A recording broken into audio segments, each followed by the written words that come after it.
tiempo y por esta oportunidad que me dan para dar este curso. Y estábamos viendo la semana pasada, en el capítulo anterior, lo que es la intimidad psicológica. Ahí es donde vimos nosotros que todo matrimonio, las parejas, pues tienen que compartir uno con otro lo que tienen en su corazón, quiere decir lo que ellos tienen en su alma. Y es muy importante que compartan sus pensamientos, sus sentimientos y sus deseos. Eso hace que tengan un entendimiento mutuo. Ahora pues nos toca ver en este capítulo la intimidad espiritual, que significa ser uno espiritualmente. En Efesios 4:3 leemos, esfuércense por mantener la unidad del espíritu mediante el vínculo de la paz. Así que aquí lo que hace que la pareja tenga intimidad espiritual es que van a ser uno espiritualmente. Quiere decir, van a tener esa intimidad espiritual. Cuando uno recibe a Jesús como Salvador y lo recibe en nuestras vidas, es cuando nosotros podemos llegar a tener intimidad espiritual con Dios.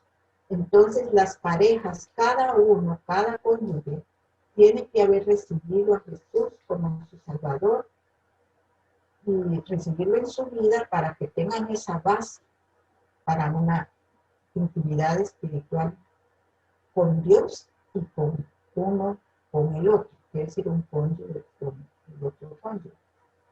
Esta base es muy importante y en Efesios 4:6 nos lo dice. Dice, hay un solo cuerpo y un solo espíritu, así como también fueron llamados a una sola esperanza, un solo Señor, una sola fe, un solo bautismo, un solo Dios y Padre de todos, que está sobre todos y por medio de todos y en todos. Entonces aquí vemos cómo en el matrimonio están involucrados 3 personas. Estas 3 personas son Dios, un hombre y una mujer. Y esto lo vemos en el siguiente diagrama. En el siguiente diagrama podemos ver la unidad matrimonial que son esos circulitos entrelazados. Eso quiere decir que ellos son uno. Y luego vemos el triángulo que representa a Dios y está arriba, mostrando que Él ha establecido el matrimonio. Él lo crió y también tiene un plan para el matrimonio. Así que dice Mateo 19:6, así que ya no son 2, sino uno solo. Por tanto, lo que Dios ha unido, que no lo separe el hombre. Así que ya aquí vimos en ese diagrama cómo son 3 las personas que constituyen este matrimonio. Habíamos hablado que lo que es la intimidad espiritual es la devoción hacia Dios. Esto lo habíamos hablado en el primer capítulo. Y la devoción significa un compromiso de vivir la vida el uno para el otro. La devoción de una persona por su cónyuge puede estar relacionada con su amor por la otra persona, los sentimientos que se tienen y el concepto de que vale la pena vivir por el otro. Esta devoción se da sobre todo al inicio del matrimonio. ¿Sí? Cuando se casan y se van a vivir a su casita solos, y ahí los une esa devoción al uno con el otro. Y cuando, digamos, ya van en su vida diaria, que ya tienen su rutina, se van a su trabajo, es para ellos muy emocionante cuando se reúnen en la noche, que ya vienen de sus trabajos, que pueden estar juntos. Eso es devoción, que se siente uno para el otro. Pero lamentablemente, los problemas que pasan en los matrimonios, las diferencias que puedan haber en esos matrimonios, hace que con el tiempo esa devoción se puede ir deteriorando. Entonces, hasta pueden llegar a pensar que ya no hay amor, que ese amor ya no duró y que ya no vale la pena dedicar su vida uno para el otro. Entonces ya los problemas se vuelven aún mayores. Es aquí donde nosotros necesitamos a Dios, ¿sí? Porque esa es la buena noticia, que la intimidad espiritual en el matrimonio está basada en la devoción hacia Dios.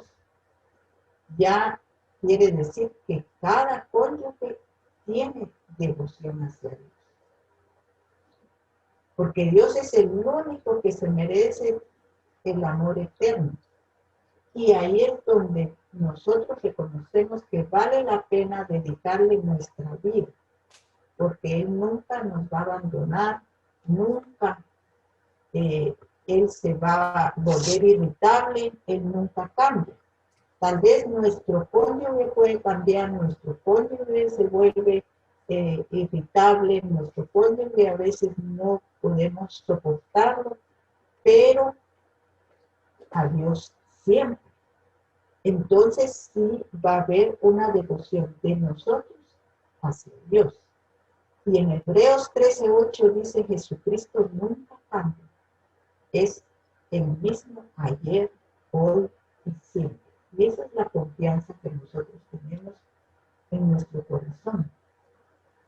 Que Jesucristo siempre va a ser el mismo. También en Salmos 94:14 nos dice: el Señor no rechazará a su pueblo, no dejará a su herencia en el abandono. Quiere decir, aquí el Señor nos da esta promesa, que nunca nos va a rechazar, que Él nunca nos va a abandonar. Entonces, aquí nos damos cuenta que la devoción humana es buena, pero no siempre perdura. Pero Dios sí, Dios verdaderamente es merecedor de nuestra devoción. Y por eso es que tiene sentido dedicarle a Dios nuestra vida. Ahora, la pregunta es: ¿qué es realmente darle nuestra devoción a Dios? Entonces vamos a ver qué es esto de darle nuestra devoción a Dios. Dice: cuando ambos esposo y esposa tienen devoción a Dios, es decir, que ambos están entregados a Él, la devoción o intimidad entre ellos se incrementa.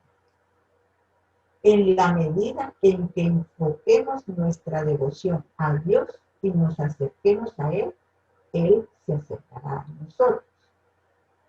Como dice Santiago 4:8, acérquense a Dios y Él se acercará a ustedes. Aquí vemos entonces cómo la devoción del esposo y la esposa que tienen hacia Dios, eso es lo que va a hacer que también esa devoción haga que nuestra intimidad espiritual sea más fuerte. Va a haber una intimidad, el esposo con la esposa se van a hacer más fuertes. ¿Por qué? Porque ellos tienen esa devoción a Dios. Y porque se acercan a Dios. Entonces Dios se acerca a ellos. Y esa entrega del uno al otro y la entrega juntos hacia Dios va a hacer que haya siempre una devoción en el matrimonio entre la pareja y una devoción hacia Dios. Esa es la ventaja, que esa devoción mutua en la pareja está presente por la devoción que se le tiene a Dios. Es por eso que es tan importante que ambos crean en un Dios verdadero, que ambos tengan a Jesús en sus corazones y que ambos entreguen su vida a Dios y que se gocen de esa intimidad espiritual con Dios. Entonces, aquí podemos decir que la devoción a Dios significa que le reconocemos como Dios, es decir, que no competimos con Él, ni tratamos de hacer lo que a Él le corresponde. Significa que le dejamos ser lo que es, Dios en nuestra vida y en la de los demás. Isaías 45:5 nos dice: yo soy el Señor y no hay ningún otro, fuera de mí no hay Dios. Aquí vamos a ver el poder para controlar. Dice, si uno tiene devoción a Dios en su matrimonio, reconoce su poder para controlar o gobernar el matrimonio y por lo tanto su poder sobre las personas en el matrimonio. Quiere decir, Dios está gobernando el matrimonio. Sin embargo, a pesar de que Dios tiene el poder para controlar, Él no actúa para anular la voluntad de las personas. Y en este caso, las del esposo y la esposa, pues nos ha dado libertad de elección. De todas maneras, dentro del matrimonio, el único que tiene el derecho para hacer lo que le plazca es Dios. Afortunadamente, todo lo que Dios hace es para beneficio de ambos. Yo les quiero mostrar aquí un diagrama, a ver si logran verlo, porque no está ahí en el manual, pero no sé si ven ahí algo. Ahí sí. ¿Sí?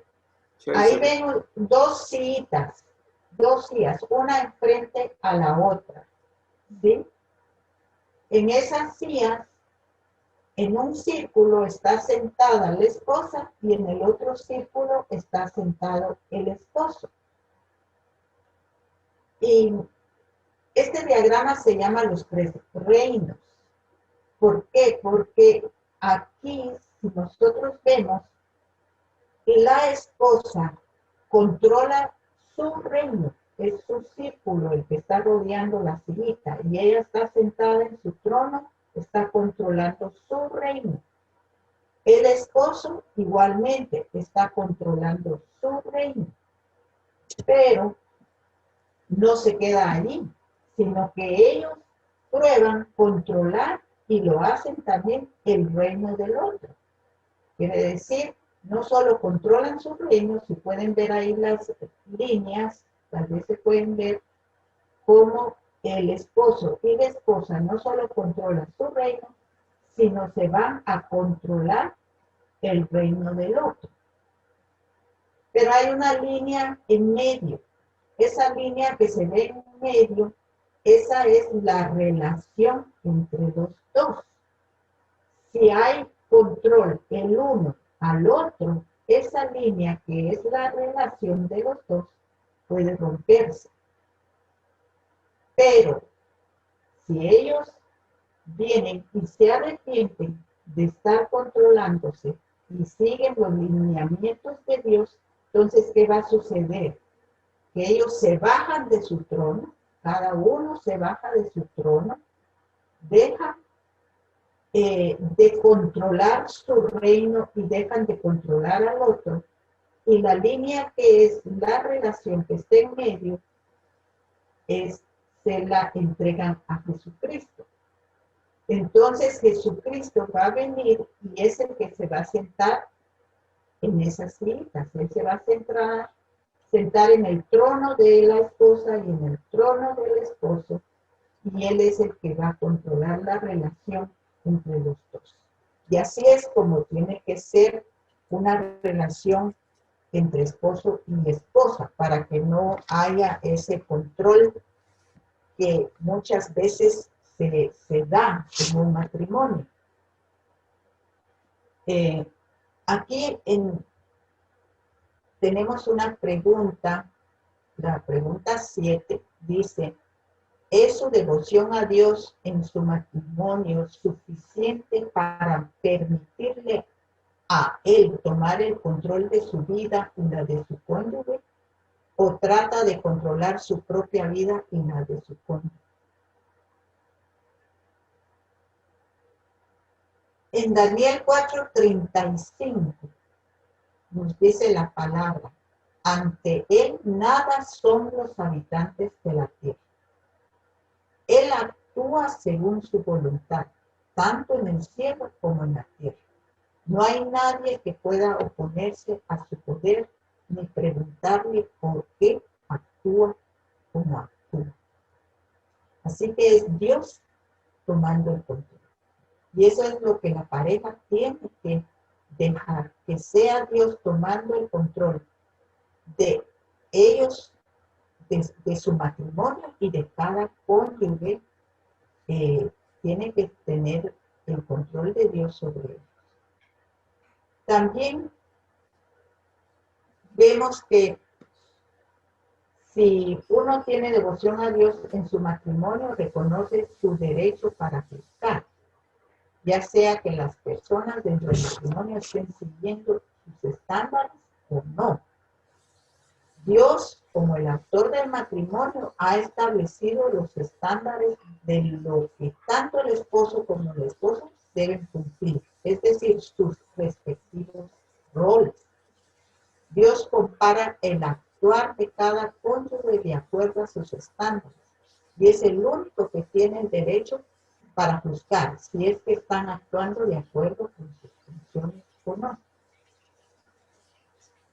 ¿Es su devoción a Dios en su matrimonio suficiente para permitirle a él juzgarlo a usted y a su cónyuge en el cumplimiento de sus roles, o se juzga a usted mismo o a su cónyuge? Esta es una pregunta que tiene que hacerse la pareja. Santiago 4:12 dice: Dios es el único juez. Él nos dio la ley y es el único que puede decir si somos inocentes o culpables. Quiere decir, no es el esposo que va a culpar a la esposa, ni la esposa va a culpar al esposo, sino quién es el que tiene el derecho de hacer eso, es solamente Dios. Y por eso es que Dios nos da roles. Aquí tengo otro diagrama, espero que sí lo puedan ver. Voy a probar.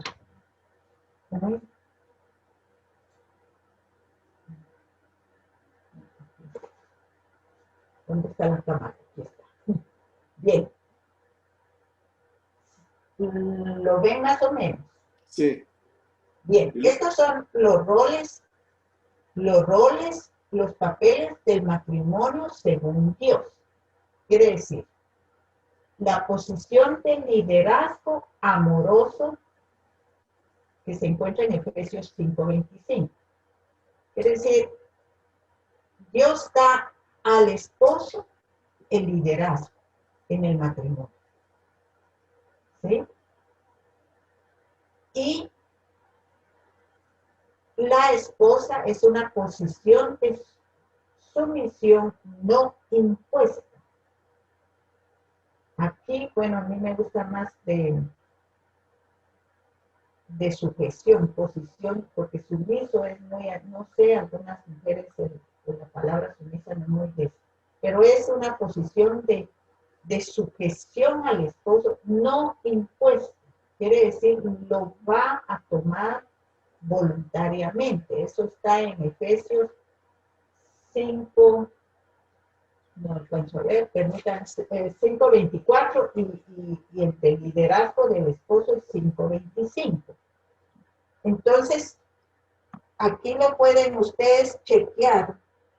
Si les voy dictando los versículos solo para que los apunten y luego ya los leen. En la posición del liderazgo amoroso en Efesios 5:25 del esposo, lo pueden leer en Proverbios 12:4, Proverbios 19:14, Efesios 5:33.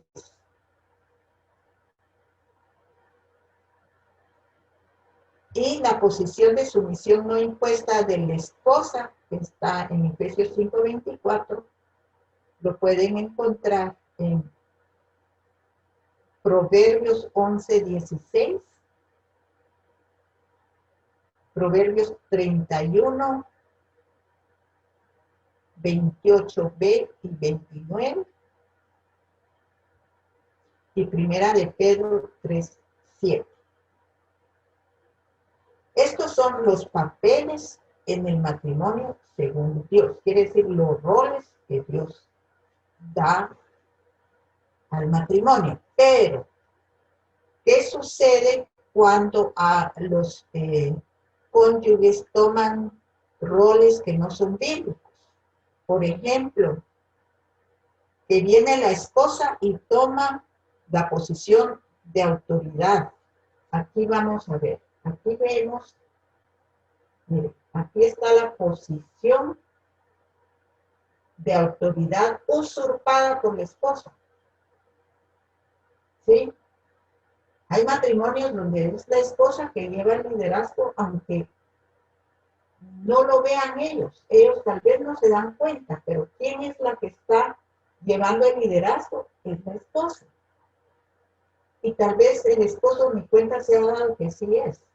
Pero quien está ahí mandando en el matrimonio, tomando las decisiones de lo que se va a hacer y lo que no se va a hacer en el matrimonio es la esposa. Y si ustedes ven aquí eso, a la parte de eso hay una como llamita. Ahí les voy a leer lo que dice, porque ahí es qué sucede con esa esposa. ¿Cuáles son los rasgos de esa esposa que está tomando esa posición de autoridad que no le corresponde? Ella va a sentirse realmente infeliz, porque no es ese su rol, entonces se siente infeliz. Se mantiene enojada, se autojustifica, es criticona, es resentir, se mantiene a la defensiva, hay dureza en su corazón, se mantiene regañando y las reacciones son exageradas.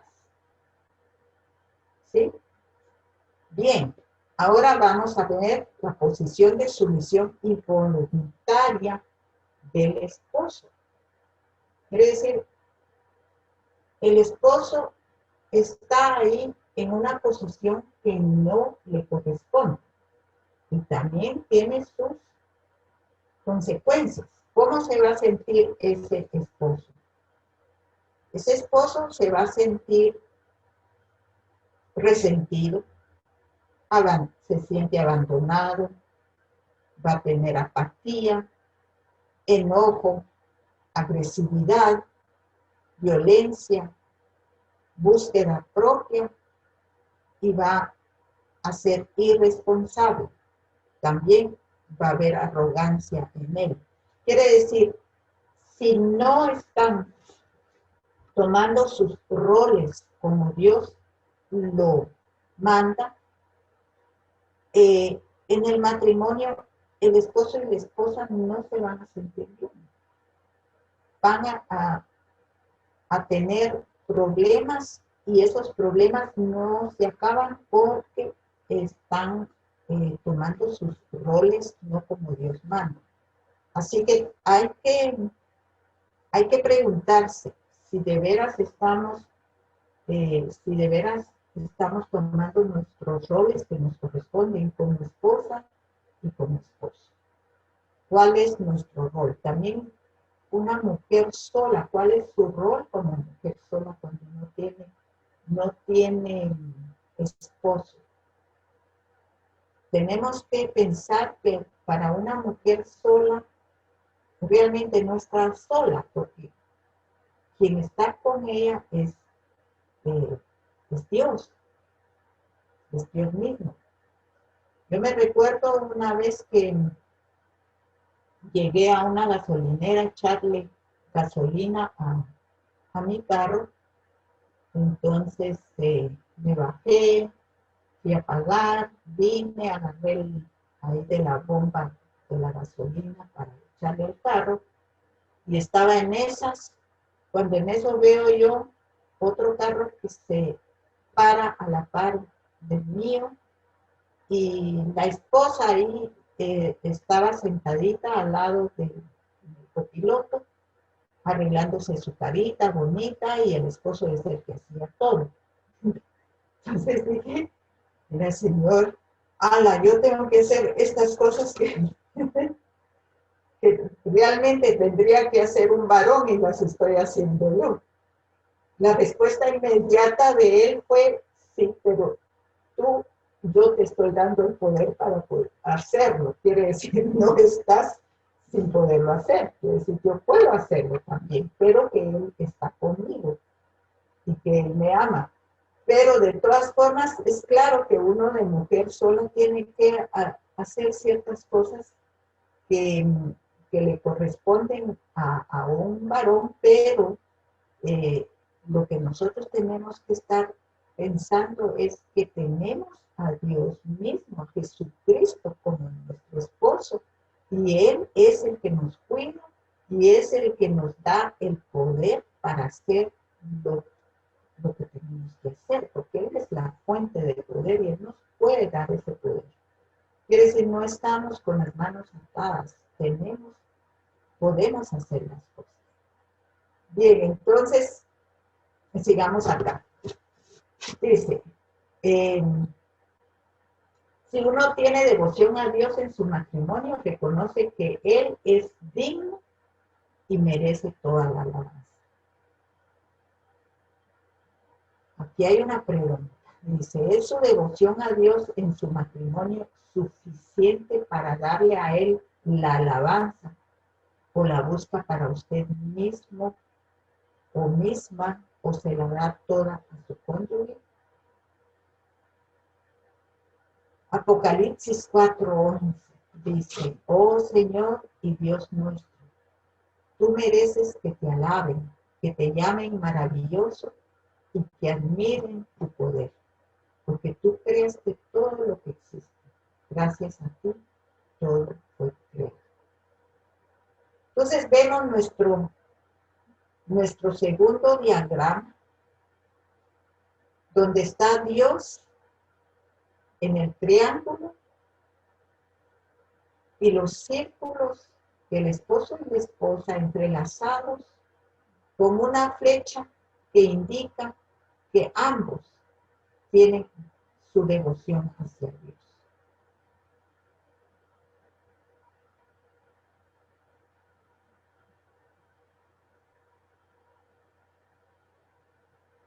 Entonces ahora vemos aquí lo que yo les adelanté un poquito con esto de los diagramas, las funciones del esposo y la esposa. Entonces, Hemos mencionado que Dios mismo tiene el derecho de establecer los estándares para los esposos dentro del matrimonio. Esto incluye el establecimiento de las funciones o roles de cada uno, aunque los roles de cada cónyuge son diferentes entre sí. Tanto el esposo como la esposa son iguales en dignidad, importancia, valor y gracia delante de Dios.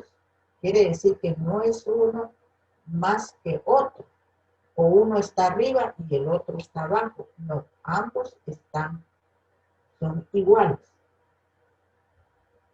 Lo que sucede es que el esposo provee a la esposa un liderazgo, aquí vemos, un liderazgo amoroso. Y la esposa provee al esposo un apoyo amoroso. Es por eso que le llaman a la esposa la ayuda idónea, porque es la ayuda del esposo. Y eso es lo que ella tiene que aceptar, que es una ayuda, un apoyo al esposo. Aquí tenemos Efesios 5:25.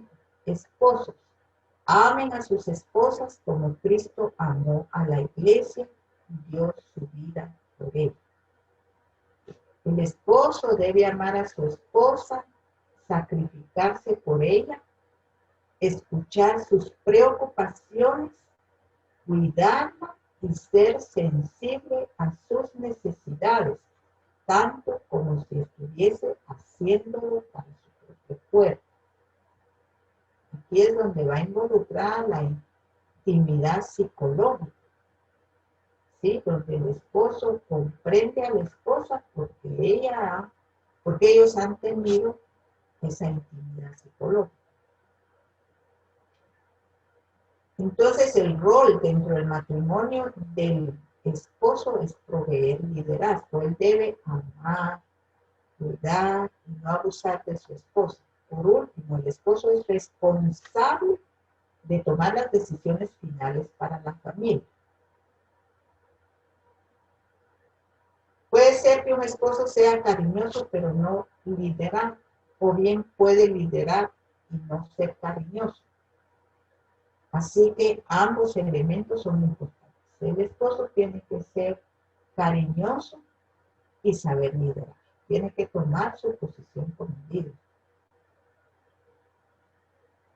Entonces, el rol o la responsabilidad que Dios le da al esposo es el de proveer un apoyo amoroso a su esposo.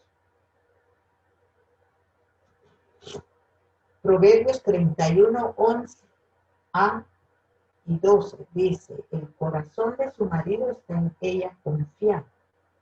Le da ella bien y no mal todos los días de su vida. Un apoyo amoroso al esposo por parte de la esposa es respetarlo, reconocer y responder a su liderazgo, escucharlo, ser solidaria con él en sus propósitos y ser una verdadera ayuda. Su responsabilidad en el matrimonio es valorar y apoyar a su esposo y no resistirse ni competir o tampoco rebelarse en contra del rol de liderazgo que a él le ha sido asignado por Dios. Ella puede comunicar sus pensamientos, sentimientos y deseos sobre las decisiones que se deben tomar como matrimonio y luego debe apoyar al esposo cuando él toma las decisiones finales. Quiere decir, aquí volvemos a ver cuán necesario es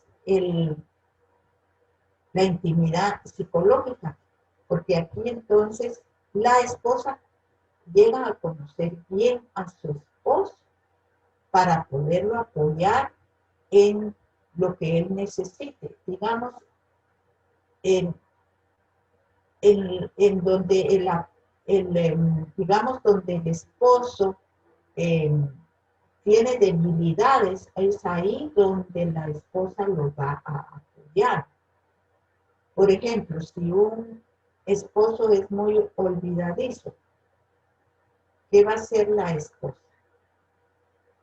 En lugar de decirle, la mira, ya olvidaste aquí las llaves, ya olvidaste aquí esto o lo otro, y a regañadientas estarle diciendo lo que tiene que hacer, ella lo que tiene que hacer es, en paz y con mucha discreción, ayudarlo en esto. Por ejemplo, que las llaves las olvida, pues agarrar las llaves donde él las dejó, ponerlas en su lugar, o dárselas. O chequear, por ejemplo, cuando él sale, que deje la puerta cerrada, o que si él está en algún lugar y sale de ahí y se va a otro en la casa, chequear si apagó la luz para que no todas las luces estén encendidas, o si se va a hacer compras, darle la lista que va a tener él que comprar. Quiere decir, estar apoyándolo en lo que el esposo tiene su debilidad. Para eso es que está la esposa, no para estárselo recordando a regañadientas, sino para apoyarlo con amor y discretamente estarle poniéndole las cosas, ya sea frente o recordándole las cosas. Y eso es un ejemplo, pues, en lo que es un esposo olvidadizo. Puede haber otros ejemplos, pero ese es el que se me ocurre ahorita a mí. Pero pueden haber otros ejemplos en los que la esposa apoya al esposo. Bien, y sigamos. Dice, la intimidad espiritual se consolida cuando la pareja entrega su devoción a Dios al cumplir cada uno con sus roles respectivos y no juzgándose entre sí sobre qué también está el otro cumpliendo su parte. Es decir, ahí no hay que estar uno juzgando el rol del otro. La devoción a Dios es reemplazada por devoción a uno mismo. Aquí hay que tener mucho cuidado. Vemos aquí que esta produce que creamos que no hay problemas si tratamos de controlar o juzgar a nuestro cónyuge, o bien buscamos alabanza o aprobación de él o ella. Entonces, veamos. Permítame, quiero ver si no me salté algo por acá.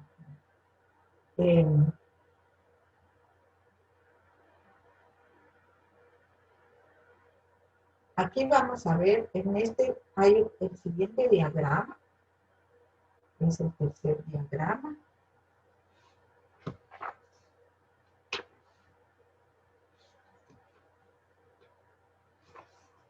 El tercer diagrama es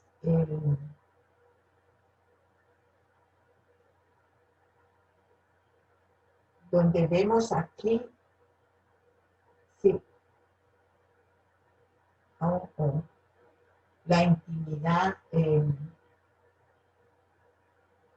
No había, este es el anterior, ¿verdad?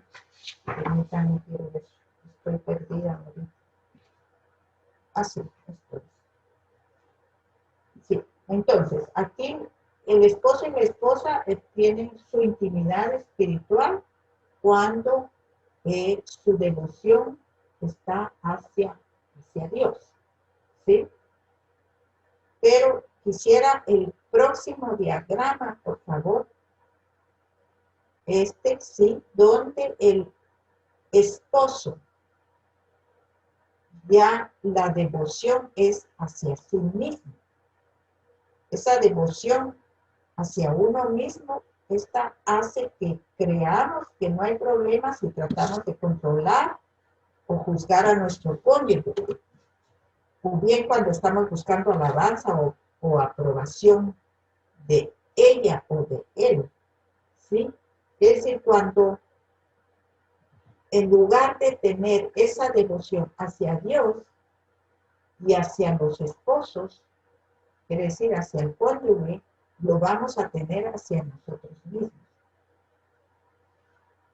Esas líneas punteadas, estas, son las que están mostrando cómo el esposo, como la esposa, están tratando de ser como Dios. Tratan de controlar, tratan de juzgar y tratan de recibir alabanza. Y al mismo tiempo se están separando de Dios. Si vemos ahí, ya no están juntos acá debajo de Dios, sino lo que están haciendo es que se están separando. Y ellos mismos se separan uno del otro, ya no hay intimidad. Cuando hay una devoción hacia sí mismo, ya no va a haber intimidad entre el esposo y la esposa. Porque esa devoción hacia uno mismo deteriora la intimidad espiritual en la pareja. La persona que vive para sí misma no está funcionando a la manera de Dios, sino que para su propia satisfacción. Entonces ahí es donde viene el control, y hay unos puntos que aquí vamos a ver para identificar si nosotros estamos queriendo controlar al cónyuge. Dice el control.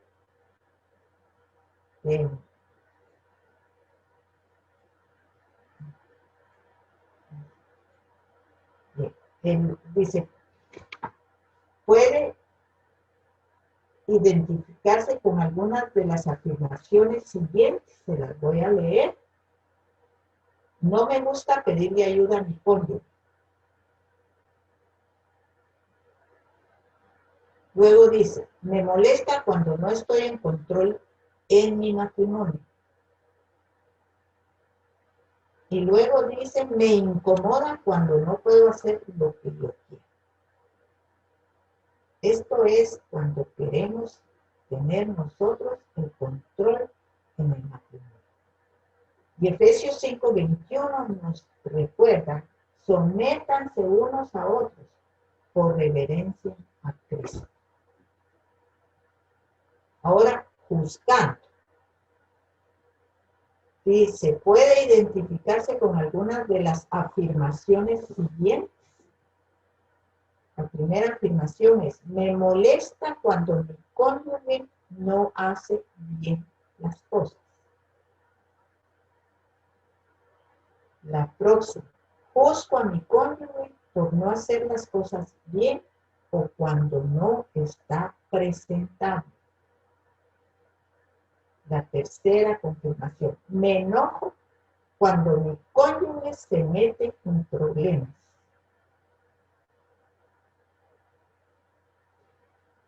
Así que no, la pareja no tiene el derecho de juzgar ni aún a ellos mismos.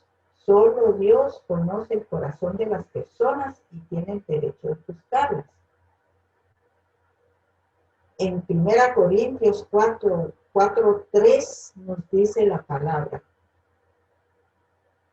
Y esto lo afirma Pablo.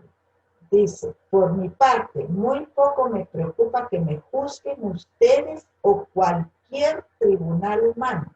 Es más, ni siquiera me juzgo a mí mismo. Aquí Pablo lo está explicando bien. Quiere decir que a él no le importa que lo juzguen y tampoco él mismo se juzga, porque quien los juzga es el Señor y quien lo juzga a él es el Señor. Luego viene la búsqueda de alabanza o aceptación. Aquí están las afirmaciones para eso. Me disgusta cuando mi cónyuge no se da cuenta de lo bien que estoy actuando, cuánto trabajo he hecho o qué bien me ve. Otra afirmación. Cuando me rechaza en vez de aceptarme, le rechazo de vuelta. Otra afirmación. Normalmente digo o hago lo que mi cónyuge quiere para mantenerle contento o contenta y evitar conflictos. No necesariamente porque sea lo que Dios quiere. Salmo 37:4 dice, deleítate en el Señor y Él te concederá los deseos de tu corazón. Así que no es para favorecer a la pareja o al cónyuge haciendo las cosas, sino es para que Dios, para que a Dios le agrade lo que estamos haciendo. Quiere decir, la devoción a uno mismo nos aleja de Dios. Si cada uno de los cónyuges tiene devoción hacia sí mismo por medio de controlar, juzgar o buscar alabanza, esto traerá como resultado conflictos entre ellos, que a su vez pueden producir separación. Ahí vamos, ahí está nuestro diagrama ya completo, donde vemos cómo el esposo y la esposa, ya su devoción hacia sí mismos los separa de Dios y ellos mismos se separan uno del otro. Y eso trae conflicto. ¿Sí? Cuando uno tiene demasiados conflictos en el matrimonio, preguntémonos si no nuestra devoción se está yendo hacia uno mismo, que ya no es una devoción hacia Dios, que es lo importante. Esposo y esposa tengan su devoción hacia Dios, pero si ya se están volviendo su devoción hacia sí mismos, eso trae esos conflictos y la pareja quizás no se ha dado cuenta por qué han estado con tanto conflicto en el matrimonio. ¿Sí? Entonces tenemos que volvernos al Señor, porque Él dice, si nos acercamos a Dios, Él se acercará a nosotros. En ese momento, Dios va a acercarse a la pareja. Si la pareja se arrepiente y le pide perdón a Dios y pide que vuelva todo a estar pues como Él quiere que sea, que vivamos a la manera de Dios, quiere decir con nuestros roles y con nuestra devoción como Dios lo manda. Proverbios 16:7 dice, cuando los caminos del hombre son agradables al Señor, aún a sus enemigos hace que estén en paz con él. Así que tenemos aquí una aplicación personal. Los pasos para restaurar la intimidad espiritual en el matrimonio. Ore y pídale a Dios que le muestre su pecado. Hay que pedirle a Dios que revele qué es lo que está sucediendo, qué es lo que estamos haciendo que le desagrada a Dios y que es un pecado. Confiese ante Dios cualquier pecado que Él le muestre. Arrepiéntase de esos pecados. Dice humildemente, admita su conducta errónea hacia su cónyuge, sin tratar de justificarse o excusar lo que ha hecho. Perdone a su cónyuge y busque su perdón. Comprométase a tener devoción a Dios y a su cónyuge. Dios tiene un plan para cada uno de los cónyuges y para el matrimonio. Y hemos sido diseñados para cumplir ese plan. Quiere decir, cada persona ha sido diseñada para cumplir ese plan en su matrimonio. Y se va a realizar cuando encajen en ese plan.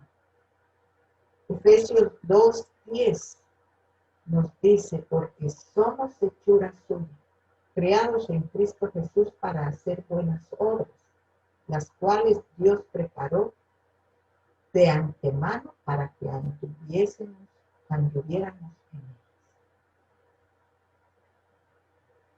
Muy bien, entonces aquí pues hemos aprendido todo lo que es esa devoción espiritual que es tan importante.